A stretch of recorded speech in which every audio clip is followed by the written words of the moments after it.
Un 5 théories sur Batman de Didi. On avait réacté l'autre fois 5 théories oubliées sur Naruto. Ouais, Naruto. C'était plutôt cool en vrai.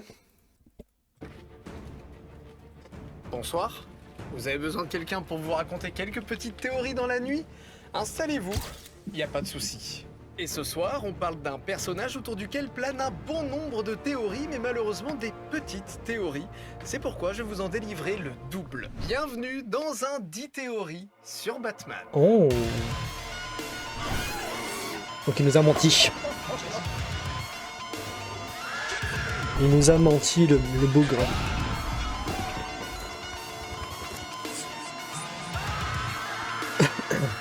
C'est un concept de vidéo plutôt intéressant de faire juste des théories. C'est trop bien. Alfred est le père de Batman. Ah, je la connais, je C'est pense. sans conteste la théorie la plus populaire sur Batman. Je ne pouvais en faire l'impasse ce soir. Cette idée, au départ, elle vient de lecteurs qui adorent Alfred et qui se demandent si derrière sa gentillesse éternelle envers Bruce ne se cacherait pas une histoire de paternité. En vrai, Alfred, c'est un peu le père de Batman, hein, spirituellement. Enfin, il se comporte comme un père avec lui en permanence, hein, même dans les comics et tout. Il est très paternaliste, il lui fait la leçon, il lui fait la morale.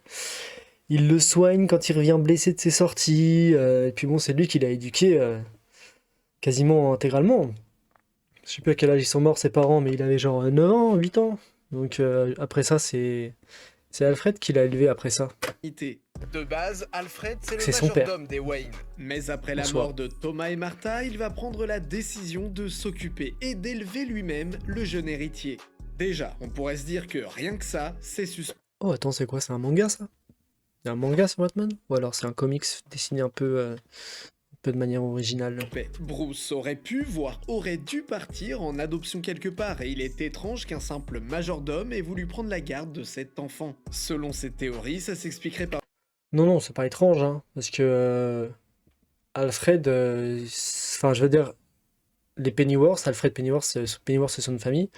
Les Pennyworth, c'est genre comment dire, c'est des pères en fils qui sont majordomes des Wayne en fait, hein, parce que son père à lui était déjà majordome des Wayne avant lui et tout, donc c'est vraiment, c'est un business familial on va dire quoi, de servir les Wayne en vrai. Donc c'est pas bizarre du tout qu'il le fait qu'Alfred ait et continué. Martha étaient amants, d'où l'extrême tristesse Mais du la théorie est majordome morte. suite à sa disparition. Bruce serait né de cette relation secrète et Alfred, son père biologique, donc aurait tout fait pour le garder près de lui. Maintenant, observons les différents Alfred qu'on connaît. Ils sont prêts à tout pour soutenir Bruce dans ses délires les plus fous.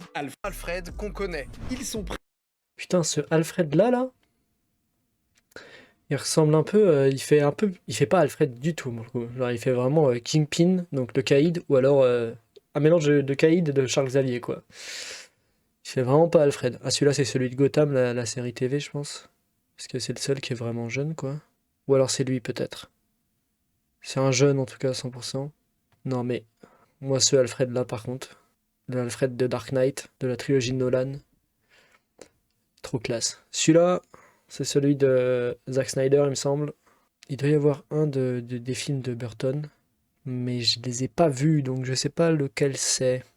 Prêt à tout pour soutenir Bruce dans ses délires les plus fous. Alfred est là pour l'épauler en toutes circonstances, comme s'il admirait ce jeune prodige. Mais cette admiration ne dépasserait-elle pas celle de leur simple amitié? Il n'y a qu'un père aveugle, un père fier de son fils Ah, ce qui petit, pourrait petit signe de tête. agir comme ça, qui pourrait l'encourager dans cette aventure suicidaire. Tout ça, c'est aussi sans compter toutes les fois où Alfred veille à ce que Bruce ait un bon équilibre dans sa vie. Il agit comme une figure paternelle car il est le père de Batman. Non, parce que c'est son père adoptif, en vrai, c'est pour ça. Ça, par contre, ça, c'est de ouf. Ouais. Ça, c'est vraiment suspect. J'avoue que je sais que ton père serait fier de toi, car je suis ton père. Il y a aussi une variante à cette théorie, une variante qui fait d'Alfred le méchant de l'histoire. Alfred est un ancien soldat des forces spéciales britanniques et pourrait alors être celui qui a commandité le meurtre des Wayne afin qu'il puisse enfin s'occuper de son fils seul. Bon, Ouais, mais le truc, c'est que s'il avait fait ça, ça veut dire que si on se base sur la théorie, il était avec Martha, donc il aurait quand même tué Martha, il aurait tué son amante, quand même, pour être avec son fils.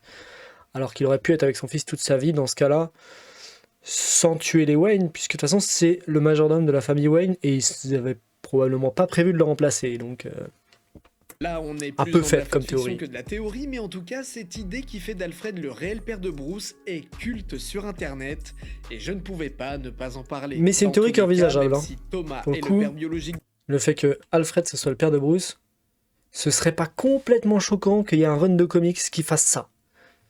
Vraiment, je le verrais bien. de Batman, je pense qu'on est tous d'accord pour dire que, même sans lien de sang, Alfred est le père de Batman. Oui, I agree. Batman est un kryptonien. Ouais, j'ai retenu votre attention. Donc si Batman c'est un kryptonien, pourquoi il n'a pas les pouvoirs de Superman? Peut-être parce que Gotham est plongé dans l'obscurité en permanence et que du coup il peut pas absorber les rayons du soleil, ce serait ça?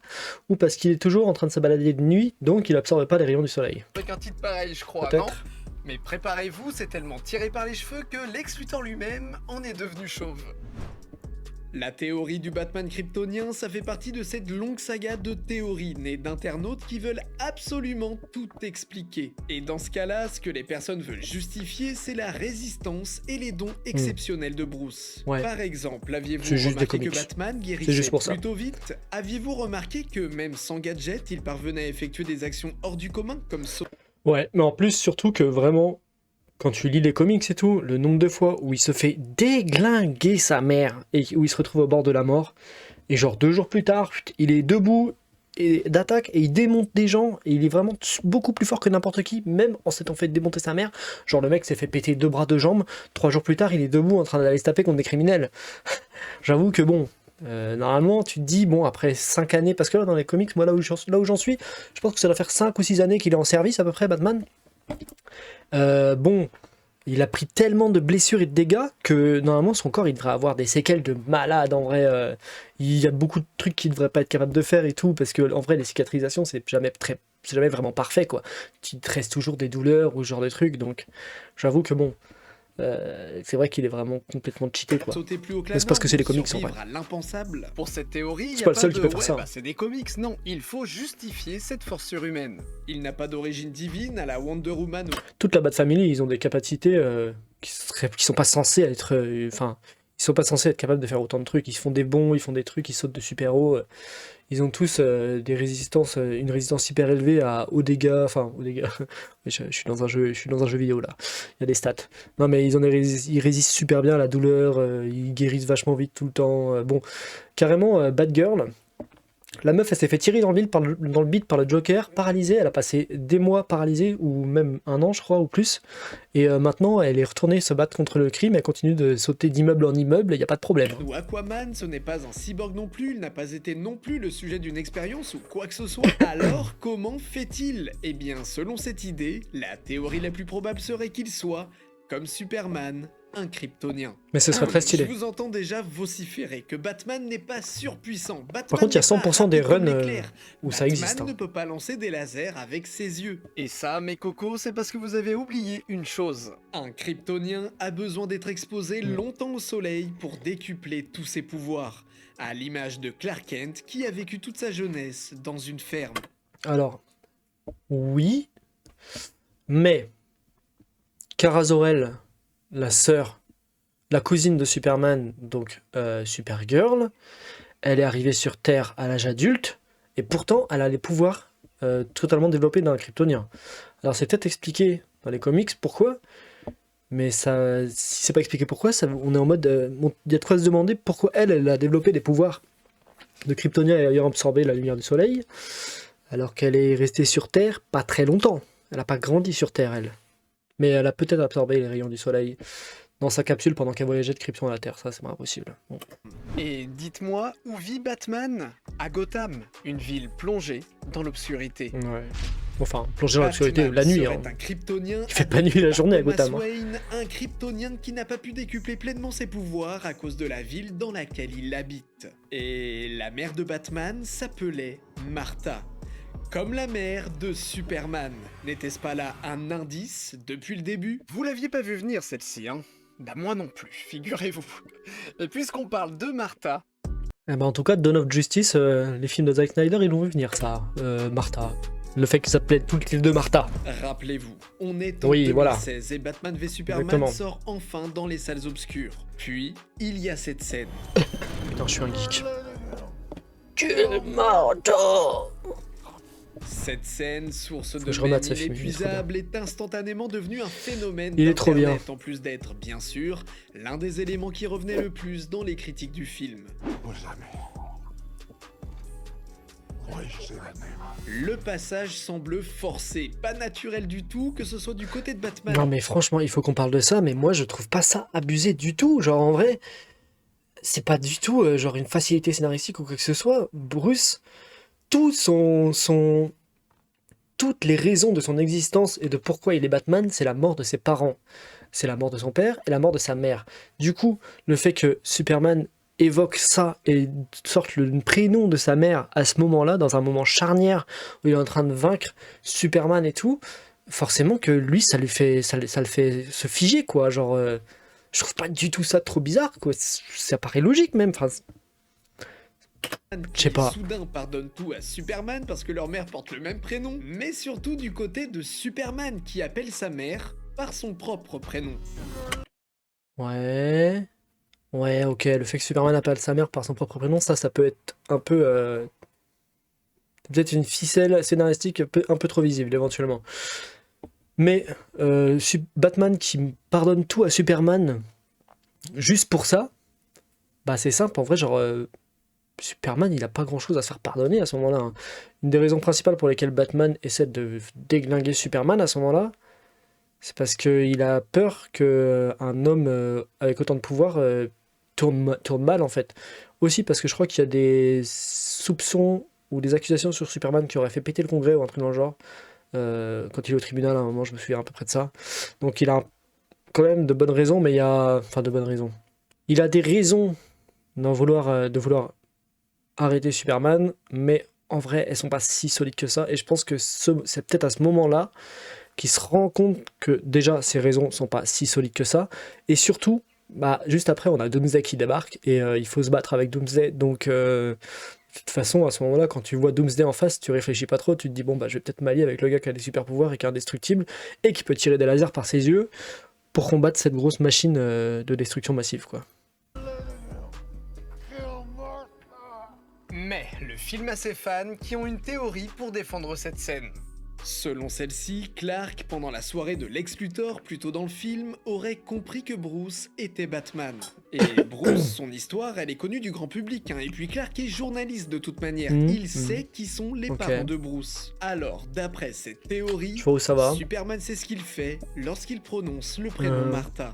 Certes, c'est super Possible, chelou franchement. qu'ils ne disent pas « tu laisses Luthor tuer ma mère », mais qu'ils disent « tu le laisses tuer Martha », mais ils le feraient consciemment pour exploiter la faiblesse de Batman. Est-ce que cette théorie sauve Non, la possible. scène? À vous Possible, trancher franchement. dans les commentaires. Superman, c'est quand même le mec très pur et tout, qui a tendance à vraiment pas essayer de manipuler les gens et tout. Mais ce serait pas impossible qu'il glisse un petit truc comme ça, qui serait pas complètement de la manipulation en réalité, parce qu'il dit la vérité. Il n'y a aucun mensonge dans ce qu'il dit. Ce serait pas impossible par rapport au personnage de Superman, par rapport à son caractère. Mais ouais, un peu limite. On est peut-être un peu sur la limite une limite morale de Superman, peut-être. Comme je le connais en tout cas. Ah, Robin. Un personnage qui est indissociable de Batman, mais qui pourtant n'est pas très populaire. Déjà lors de ses premières apparitions, je kiffe certains se Robin, moi. demandaient déjà ce qu'il foutait là. Les comics Batman sont de base des comics plutôt sombres. Bruce est un personnage torturé, Gotham est une ville pourrie de l'intérieur. C'est vrai qu'on peut vraiment se poser des questions de pourquoi Batman décide d'entraîner des enfants pour les envoyer combattre le crime. Surtout que très souvent, ça finit par la mort d'un enfant. Je veux dire, Jason Todd, tué par le Joker. Dans le New 52, Damian Wayne, son propre fils, devenu Robin, se fait tuer par qui déjà? Je crois qu'il se fait tuer par sa mère ou quelque chose comme ça. Talia al Ghul. Je sais plus qui le tue. Je crois que c'est Talia al Ghul est impliquée en tout cas. Je suis pas sûr que ce soit elle qui le tue vraiment, mais elle est impliquée dans sa mort. Donc oui, il y a de quoi se poser les questions sur pourquoi il entraîne des enfants et il les envoie combattre le crime. Mais c'est adressé dans les comics, puisque justement après la mort de Damian, il y a beaucoup d'introspection, il refuse de reprendre des Robins et tout, parce que même après la mort de Jason Todd, il voulait pas reprendre de Robin. parce qu'il avait peur de justement que ça se reproduise et tout. Il a fini par reprendre un Robin, Red Robin. Je sais plus le nom du personnage, mais le nom du mec qui est sous le masque de Red Robin. Mais il a fini par en reprendre un, pas parce qu'il voulait vraiment en reprendre un, mais parce que Red Robin, en vrai, l'a convaincu de le prendre, parce que le mec était beaucoup trop fort et beaucoup trop intelligent. D'ailleurs, les ennemis sont sadiques et au milieu de tout ça, Robin qui aujourd'hui a un peu disparu en vrai. Mais pourquoi Batman, ce personnage a priori froid et solitaire, a pris sous son aile ce personnage? Il y a eu plein de théories là-dessus. Il y en a certains qui pensent que Robin est son fils secret. Il y avait aussi, je sais pas si vous vous rappelez, toute une Bah, il y mode a à un moment sur un internet Robin qui est son stipulait que fils, Batman et littéralement. Robin Damian avaient une Wayne, c'est le relation fils de Batman et c'est le dernier secrète. Robin. Bref, plein d'idées balancées comme ça qui ne reposent sur rien de très concret. Cependant, connaissez-vous les plans d'urgence de Batman? Plus Oui. couramment nommés Contingency Plans, il s'agit de plans à mettre en place au cas où l'un des membres de la Justice League devient un ennemi. Je connais que les Des plans principaux. que Bruce a lui-même élaborés. Par exemple, pour Superman, c'est d'utiliser un rayonnement ionisant. Pour Aquaman, il faudra utiliser la toxine de Scarecrow pour qu'il ait la phobie de l'eau, etc., etc. Mais Je connais pas celui-là. quel est son plan d'urgence contre lui-même? Quel est le plan d'urgence de Batman pour stopper Batman? Je crois que c'est Robin, non? Ah putain, je sais plus ce que c'est son Eh plan. bien, selon cette c'est ça théorie, ce serait justement Robin. Ou alors on l'a pas vu. connaît tout On l'a de peut-être pas vu. Batman, ses armes, ses techniques, ses gadgets, ses planques, ses secrets. Alors on pourrait se demander, Batman ne l'a-t-il pas pris sous son aile au cas où si, un jour, c'est Batman que l'on devait arrêter? Intéressant. J'aime bien cette théorie, moi, mais on n'en a pas fini avec Robin. Oh, Jason Todd, putain. Retour une nouvelle fois en 2016. Batman v Superman vient de sortir Oui. et tout le monde remarque un détail dans le film. La tenue de Robin de Jason Todd avec les tags du Joker dessus. Je me souviens que quand la bande-annonce était sortie, il y avait énormément de théories là-dessus et tout, comme quoi dans cette version adaptée de Batman et des comics, Jason Todd était déjà mort tué par le Joker. Et du coup, Batman était plus vieux là et déjà bien traumatisé par la mort d'un Robin. Bruce observe un ancien costume de Voilà, Robin, là. saccagé par le Joker, qui a écrit Jokes on you. Jokes on you, Batman. Sur ce costume, on y voit 2 impacts de balles, sous-entendant que Robin est mort avant les événements du film. Même si Jason Todd n'est pas mort tué par balle, il est mort fracassé à coups de barre de métal ou de pied de biche, je sais plus, par le Joker. Ce qui est clairement pire. Jusque-là, Et Batman a tout pas de vu. problème. Mais quelques mois plus tard sort Suicide Squad, où l'on rencontre enfin le Joker. Et notre bon vieux Jared Leto, il a 2 cicatrices aux mêmes endroits que les impacts. Ah mais oui, c'est vrai qu'il y avait cette théorie-là que, en fait, le Robin de Batman vs Superman, c'est Jared Leto, c'est le Joker en fait, qui est devenu fou et qui est devenu, qui a quitté, qui est plus Robin et qui est devenu. Et en vrai, c'est quasiment, c'est même pas une théorie, je pense, parce que les impacts de balles sont au même endroit, donc ça doit pas du tout être une théorie, c'est vrai, probablement vraiment ça. Sur le C'est juste qu'ils l'ont pas exploité dans le film parce que bon, comme d'hab, Snyder's Cut, tout ça, les mecs charcutent à balles les films avec, ils écrivent des scénars et ensuite ils charcutent à balles dans le scénar. Donc tu fais des théories, ça s'avère que c'est pas vrai, mais il s'avère qu'en fait c'était probablement vrai, mais ils ont supprimé le scénario et cette partie avec les théories qui étaient vraies. costume, la théorie était née, et si le Joker était Jason Todd, l'ancien Robin? Ce fut pendant plusieurs mois la théorie la plus populaire du DCU. On la 100% voyait ça a été partout, abandonné elle ne maintenant. reposait pas que sur ses cicatrices. Par le Snyderverse. Plein de gens se sont mis à analyser les tatouages du Joker et il est vrai qu'on y trouve des trucs chelous. On y trouve un rouge-gorge mort et Ouais. rouge-gorge en anglais ça se dit Robin. Bah d'ailleurs, c'est complètement adapté de ça, même je crois que le costume de Robin est basé sur le rouge-gorge. C'est pour ça qu'il s'appelle Robin. D'ailleurs, Red Robin, après, il a carrément des plumes sur sa cape, donc... On y trouve aussi un crâne avec un chapeau qui symboliserait ici peut-être la renaissance de Robin en Joker, Damaged pour dire qu'il est endommagé, saccagé et un J comme Ouais, Jason Todd. Alors, selon Joker. cette théorie, Suicide Squad aurait dû nous révéler que le Joker était Robin. Cependant, David Ayer, le réalisateur, Ça aurait été stylé, hein. aurait changé J'aurais d'avis kiffé. au dernier moment quand il s'est aperçu que Parce que de tous les Robins, Jason Todd, c'est clairement celui qui est le plus fracassé. Hein.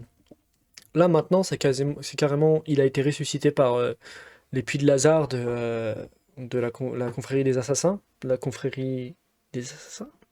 Je sais plus comment on l'appelle exactement, mais là, en gros, le truc de Ra's al Ghul. Du coup, il est bien fucked up, et maintenant il s'appelle Red Hood, et il combat le crime avec des armes à feu, et il tue les gens. Donc bon. Mais bon, ça a toujours été un des Robins les plus border, Jason Todd. Jusqu'à ce que Damian Wayne arrive, donc le propre fils de Batman.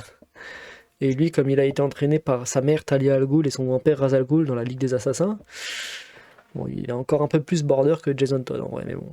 Que tout Internet était déjà au Il courant. tue beaucoup de gens, Il est quoi. aussi intéressant de noter que Jared Leto a confié que de nombreuses scènes avaient été coupées au montage, des scènes qu'il ne peut malheureusement pas révéler à cause d'un contrat de confidentialité. Tiens donc, tout porte à croire que le DCU allait bien Non, mais dans c'est cette ça. direction, et tout porte à croire que la qualité du film de Suicide Squad viendrait de ces nombreuses scènes coupées qui amenaient en fait au plot twist du film. Mais oui, mais ils font Sauf toujours que- ça dans le DCverse en film, dans ce qu'ils ont fait dans les films dernièrement du DCverse. Genre, t'as l'impression que. Ouais, qu'il y a des scènes coupées de partout, qui charcutent des trucs de partout. C'est trop chiant. Laissez-nous les films en entier, franchement. Faut arrêter de faire ça. Zack Snyder a réfuté cette théorie, donc on sait pas trop en vrai. Ah ouais? Bon, franchement, c'est bizarre parce que la théorie avait vraiment l'air très Et très si vraie. Hein. Bruce, après la mort de ses parents, ne s'en était jamais remis? Et en fait, il C'est est le enfermé à postulat Arkham. du délire d'Arkham qui suggère que Bruce est devenu fou et a été interné à l'asile Mhm. d'Arkham, ce qui expliquerait pourquoi tous ses ennemis semblent venir de ce lieu morbide et Mhm. lugubre. Pas mal d'œuvres possèdent ce genre de théories qui font des aventures du C'est héros un vrai. rêve qui ne s'est jamais produit. On a le coma de Sacha qui est une théorie culte aujourd'hui, le coma de Rick de The Walking Dead, etc. Ça se tient si tu lis que les comics de Batman, éventuellement tu peux te dire ça. Mais bon, comme il est impliqué dans tout le reste du DC Universe, bon, ça marche pas trop parce qu'il interagit avec plein d'autres gens, donc tout le monde fait partie du rêve de Batman autrement. Sachant que Batman, c'est même pas le premier des super-héros de DC à avoir été inventé, il me semble que c'est Superman, je crois, si j'ai pas de conneries. Du coup, ça veut dire que le rêve, il a commencé pas avec Batman, mais avec Superman. Marche moins bien etc. déjà. De manière générale, ces théories ne sont pas très appréciées, mais bizarrement, pour Batman, les gens semblent kiffer cette théorie, probablement car elle est encore plus tragique et creepy que les pires cauchemars de Bruce. La théorie est la suivante. Le jeune Bruce, traumatisé par la mort de ses parents, serait devenu fou. Une fois à l'âge adulte, il aurait été interné à l'hôpital psychiatrique et prison de Gotham City, Arkham. Toutes ces aventures ne seraient qu'un délire qu'il s'invente dans son esprit. Un délire dans lequel il a réussi à reprendre l'entreprise de son père et où il est en même temps un justicier nocturne. Un délire qui, au final, est assez absurde et pour cause, ce n'est qu'un délire. Tous les ennemis de Batman ne seraient dès lors que des transformations mentales du personnel qui l'entoure afin d'échapper à sa triste Bah, c'est vrai que Harley Quinn, c'est littéralement, elle était littéralement psy avant, quoi, donc, et à Arkham, donc ça pourrait carrément être ça. réalité. Scarecrow serait son médecin qui lui Ouais. administre des traitements pour ses troubles mentaux. The Riddler, quant à lui, le Sphinx, serait un employé de l'asile responsable de la création d'énigmes et de puzzles pour les patients. Dans la même idée, Mr. Freeze serait le responsable du contrôle de la température dans les locaux et Ou alors, genre, ce serait un cuisinier, juste le mec qui gère la chambre froide. Poison Ivy ne serait que la jardinière de l'établissement. Sur les forums, vous pouvez trouver de nombreuses listes de ce que seraient tous les ennemis de Batman, chacun y allant de sa propre petite théorie. Pour ce qui est du Joker par exemple, il pourrait être un patient que Bruce entend rire la nuit, ou bien tout simplement un homme engagé par l'asile pour amuser les malades. Un clown. Un vrai, littéralement un clown, qui vient amuser les patients et tout, de temps en temps. Et qui fait juste trop flipper Bruce dans son délire paranoïaque, quoi. Batman luttant contre le crime n'est-il qu'un délire dans l'esprit d'un Bruce traumatisé qui a passé sa vie à Arkham? Nul ne le sait réellement.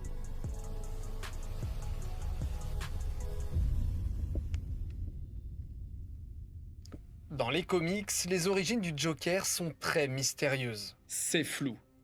Alors, il y a un comic qui explique les origines du Joker, mais je crois qu'il n'est pas canon. Et Batman, dans un des premiers runs de New 52, il a vraiment un frère. Mais c'est un peu bizarre comment c'est amené. Mais il a vraiment un frère qui aurait grandi à l'asile et tout, et qui serait devenu un talon de la cour des hiboux, il me semble. Mais tout est très flou, même dans les preuves qu'ils amènent et tout pour prouver que c'est vraiment lui. Même à la fin de ça, genre, je trouve qu'il plane encore un doute sur le fait est-ce que c'est vraiment son frère ou est-ce que c'est la cour des hiboux qui a tout manipulé pour lui faire croire que c'était son frère, quoi. Très Il flou. me semble que c'est On ça a l'histoire. longtemps pensé qu'il s'agissait de Redwood qui aurait plongé dans une cuve de produits chimiques, mais on est amené à penser dans The Killing Joke que cette backstory est fausse. L'origine du Joker, qui reste donc encore un mystère, a amené beaucoup de gens à penser que les auteurs de chez DC Dans The Killing Joke, on est amené à penser qu'elle est fausse? Je crois pas, hein. Dans mes souvenirs, dans The Killing Joke, on est amené à penser qu'au contraire, elle est vraie et que c'était vraiment lui, le Joker. Mais peut-être que je me souviens mal ou que j'ai mal compris le truc, c'est possible. la gardait Et pour secrète moi, c'était pour un jour c'était ça. révéler un gros plot twist. Et pour cause, le Joker ne tue jamais Batman. Il a tué Robin, il a tué la femme du commissaire Gordon, il fait les pires atrocités, mais il ne tue jamais Batman. Alors, selon cette théorie, Il a tué et je crois violé Barbara Gordon, la fille du commissaire Gordon, qui est aussi Batgirl. Il me semble que c'est plutôt explicite qu'il a abusé d'elle sexuellement après lui avoir tiré dessus en vrai. Parce qu'il montre même à un moment, il torture le commissaire Gordon en lui montrant des photos de tout ça et tout. Donc, c'est parce que un le bon gros taré. Joker est le frère de Bruce. Une théorie qui ne date pas d'hier, les gens en parlaient déjà il y a 30 ans, et bien C'est qu'elle très ne stylé comme repose image, sur ça. rien de très solide, elle reste une idée qui plane au-dessus des comics depuis ses débuts. Ce qui est marrant, c'est que cette théorie se lie très souvent avec la première théorie qu'on a vue tout à l'heure, qui fait d'Alfred le père de Batman. Martha aurait trompé Thomas le car Joker, il ce l'avait serait le lui-même fils trompé avant, mais pour cacher la d'Alfred. vérité, il aurait envoyé son propre fils à Arkham afin de le réduire au silence et de le cacher du monde extérieur. Ceci expliquerait pourquoi le Joker a une telle fascination envers Batman, car il est son frère, et, au passage, pourquoi Thomas a régulièrement participé à des œuvres de charité pour améliorer l'asile, afin d'acheter leur silence. Récemment, le film Joker a flirté avec ces théories, même si c'est pas tout à fait la même idée, mais sachez que les théories sur les origines du C'était stylé. Joker ou Putain, sur le son désir film de Joker est trop stylé. Faut voir comment ils vont faire la suite là, Folia 2 avec Harley Quinn. Mais de ce que j'ai vu de la bande-annonce et tout, il a l'air plutôt pas mal. Il va y avoir des phases en chanson et tout, ça peut être vraiment délire. Mais pas si bizarre que ça, puisque ça rentre un peu dans le délire du Joker qui est dissocié de la réalité en vrai, et qui du coup, oui, il s'invente des délires où il fait des comédies musicales dans sa tête probablement, quoi. de ne jamais tuer Batman sont légion sur internet. Il y en a qui pensent que le Joker est amoureux de Batman, d'autres qui pensent que le Joker est un C'est mec presque ça, payé hein, par en Alfred, vrai. voire carrément Alfred lui-même. Et il y en a même qui pensent, premier degré, que le Joker est Martha qui a survécu, ce qui donna par la suite en plus tout un comics. Bref, je vous invite à aller checker ça vous-même. Ou alors le Joker, c'est Bruce Wayne. On n'a jamais vu les deux dans la même pièce, si. Vous m'en direz des nouvelles. Mais est-ce que, après toutes ces années, révéler enfin, un jour, les origines du Joker, ce ne serait pas tuer le Joker? Ouais, un peu Je sais si. pas, je sais qu'il y a plein de gens qui aiment l'idée qu'un jour on saura. D'ailleurs, Mmh. DC est connu pour être plutôt à l'écoute de son public. Par exemple, les lecteurs, on entend imaginer qu'il y avait 3 Jokers et il y a quelques années, DC leur a donné raison. Ouais, bah je sais pas en vrai, si dévoiler les origines du Joker, ce serait une bonne idée. Ouais, je sais pas non plus, hein. Franchement, Affaire à suivre. je sais pas si ça me plaît comme délire, ça. Night Owl a sauvé les Wayne. Watchmen. Ah. Œuvre phare d'Alan Moore, Watchmen nous présente Ok, une réalité on lirait du coup l'univers Watchmen à l'univers Batman. Et donc Night Owl, qui est clairement une parodie, enfin une parodie entre guillemets, parce que c'est pas vraiment, il y a pas beaucoup d'humour dans Watchmen, mais une version parodiée de Batman, mais en hibou, serait du coup lié vraiment à Batman. alternative à celle que Why l'on not? connaît. Ici, pas de Superman, pas de Wonder Woman, pas de Batman. L'histoire de Watchmen, grosso modo, c'est une uchronie dans laquelle les super-héros Il y a un film d'animation Watchmen qui vient de sortir, faut que je le mate. Ils ont l'air d'être partis à refaire tous les comics de Watchmen en film d'animation. Et franchement, ça peut être extra. Bon, le film est déjà incroyable, hein. Mais le film varie un peu de la réalité des comics. Par exemple, comment Ozymandias fait péter New York et tout avec une bombe, mais dans les comics, c'est pas une bombe qu'il utilise, c'est autre chose. Et d'ailleurs, la série Watchmen, qui est sortie après sur Prime, il me semble, ramène ça, ramène le comics dans sa vraie continuité en considérant que c'est la suite directe du film, mais il considère que c'est les événements des comics qui sont liés dans le film et pas les événements du film, et du coup c'est pas une bombe qu'Ozymandias ça fait péter sur New York dans cette version de Watchmen, c'est autre chose. Je vais pas spoiler, mais enfin bon, si vous avez vu la série, vous savez. Qui ont stoppé leur activité se mettent à disparaître un à un, alors que la Troisième Guerre mondiale menace d'éclater à tout moment. Dans la timeline de Watchmen, une première ligue des justiciers officiait dans les années 30 et 40, une ligue que l'on appelle les Minutemen. Ce groupe est composé de Who Did Justice, Silhouette, Captain Metropolis, Dollar Bill, Mothman, The Comedian, Silk Spectre et Night Owl. C'est trop qu'on bien appelle Watchmen, aussi, putain. en VF, Alan le Moore, hibou. c'est un génie. Mais pourquoi je vous parle de ça? Eh bien, puisque dans cette timeline, on ne retrouve pas nos héros habituels, beaucoup ont tenté de justifier leur absence. Et pour l'absence de Batman dans l'univers de Watchmen, il y a une très bonne théorie. La toute première aventure de Batman se déroule dans les années 40, ce qui veut dire que dans l'univers original, Thomas Wayne est mort dans les années 30. Mais dans l'univers de Watchmen, justement dans les années 30, les Minutemen existent. Alors, et si Night Owl avait sauvé les Wayne cette nuit-là, empêchant la mort des parents du jeune Bruce et l'empêchant ainsi de devenir le futur Batman. Ce qui est génial avec cette Ok. idée, c'est Donc dans cette théorie-là, du coup, Watchmen, c'est pas un univers différent de celui de DC, c'est l'univers de DC dans lequel Batman n'est pas devenu Batman. Ce serait ça? Donc juste une réalité alternative à DC. Mais du coup, Superman et tous les autres super-héros, que où est-ce qu'ils dans sont? l'univers de Watchmen, si Night Owl n'avait pas sauvé les Wayne, alors il aurait pu prendre le jeune Bruce sous son aile. Et ceci expliquerait pourquoi Bruce serait devenu Batman, car il aurait été formé et entraîné par Night Owl. Ce serait le hibou, animal de la nuit souvent associé à la sagesse, qui aurait créé Batman. Oh, il y a vraiment un comics qui fait un... Le hibou, animal de la nuit souvent associé à la qui réunit Batman et Night Owl. sagesse, qui Il a l'air. aurait créé Je savais pas. Batman. Lui aussi basé sur un autre animal de la nuit, certes plus petit, la chauve-souris, mais qui symboliserait le jeune Bruce qui a été pris sous l'aile du hibou. Et je vous disais juste avant que chez DC, ça écoutait pas mal les théories des fans. Eh bien, Zack Snyder, dans le générique de son adaptation de Watchmen, fait une petite référence à cette théorie. Dans ce plan, dans le générique, oui. Night Owl frappe un criminel. Et on voit les Wayne qui sortent derrière en réalité. Ah, c'est ça la théorie quoi. Que ça, ce serait les Wayne. Et que Night Owl éclaterait le mec qui s'apprête à buter les Wayne dans la ruelle et donc à créer Batman.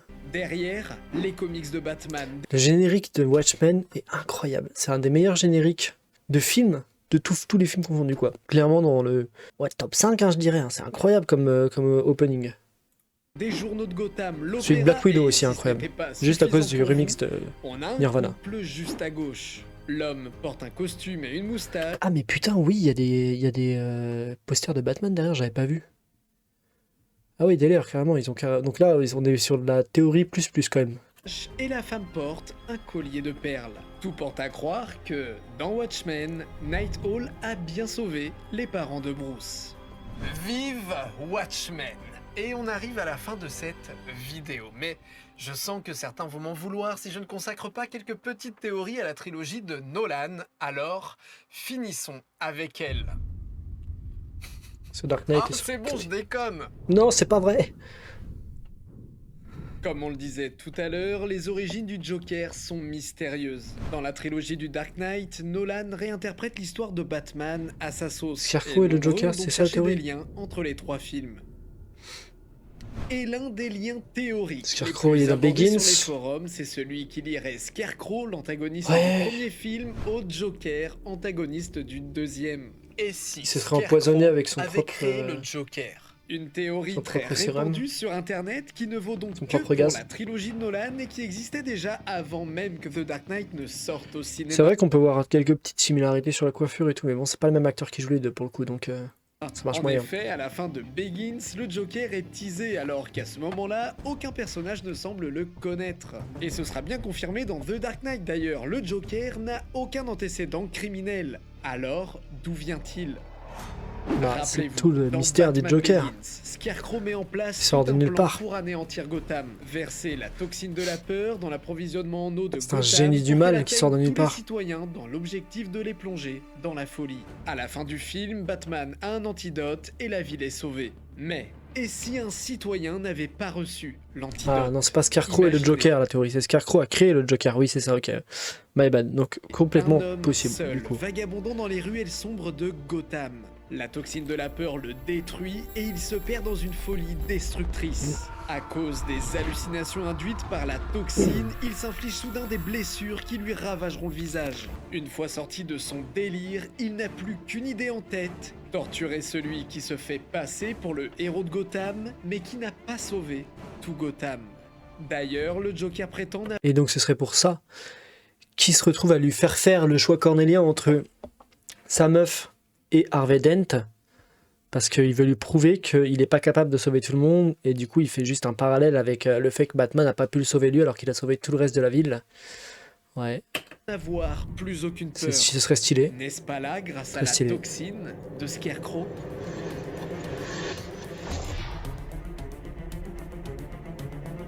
The Dark Knight À la Doesn't fin de Rise. la trilogie, Batman se sacrifie Ok. pour sauver Gotham. Mais en vérité, comme révélé à la fin du film, Bruce n'est pas mort dans l'explosion et boit un coup dans un petit café. Ok. Cette théorie, je pense que c'est la théorie que Bruce n'est pas sur cette table à la fin, et Alfred imagine juste que Bruce est là.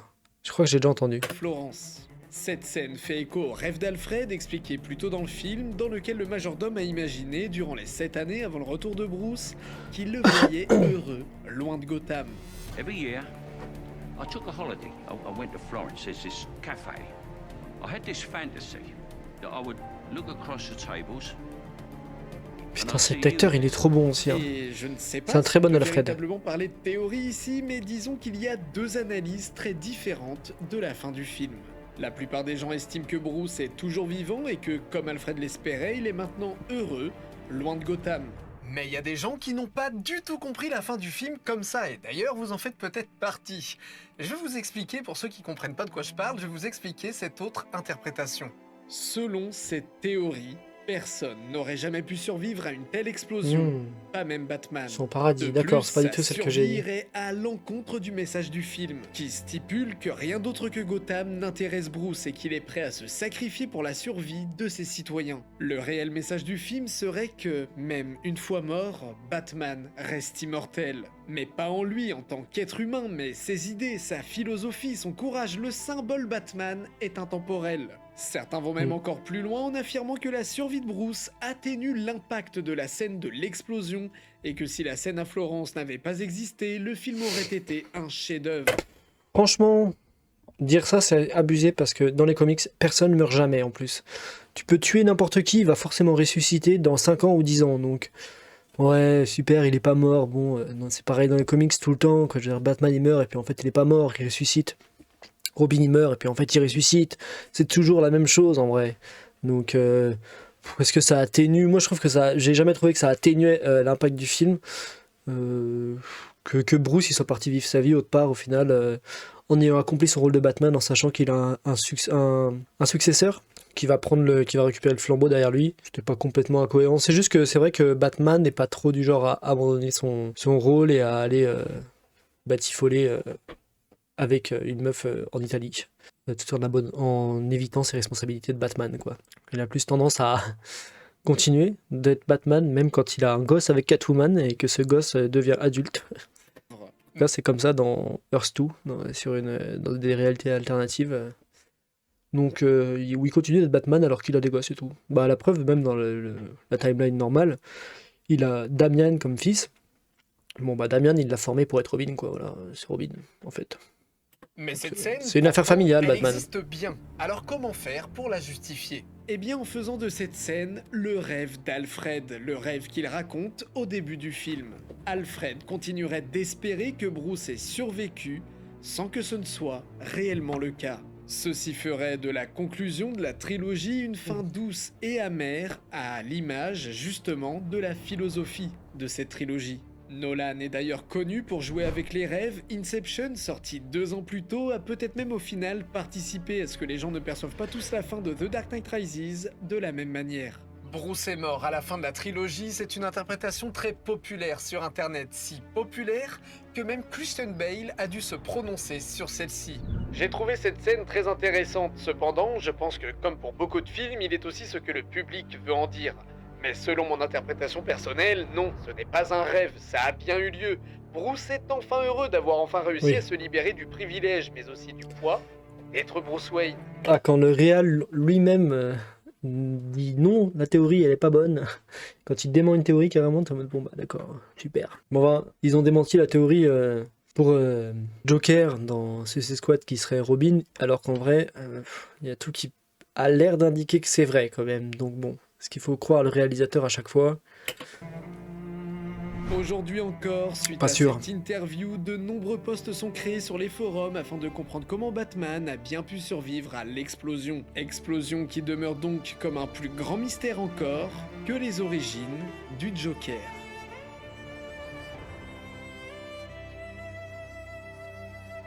Elle est stylée cette scène de fin, je trouve. Voilà, j'espère que cet épisode de 5 Elle est théories douce. vous a plu. C'était Didi, à la prochaine pour de nouvelles théories. La bise.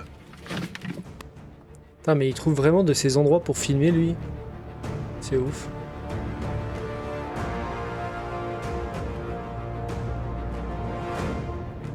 Je me demande s'il a demandé à quelqu'un à qui ça appartenait, s'il avait le droit de filmer là-dedans, ou si juste il se balade et il trouve des trucs, il fait oh ça serait bien pour filmer ça. Genre il va balader son chien, puis il voit un spot, il fait oh je vais peut-être retenir cet endroit et venir filmer un truc théorie ici dans une semaine.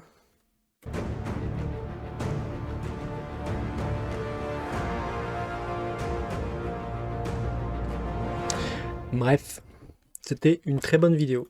J'ai grave kiffé. J'adore, surtout que là, je me suis remis à fond dans les comics de DC là dernièrement. Je suis dans New 52. Je dois être à la moitié des runs de New 52 à peu près. Je lis absolument tout. Du coup, ça prend extrêmement longtemps.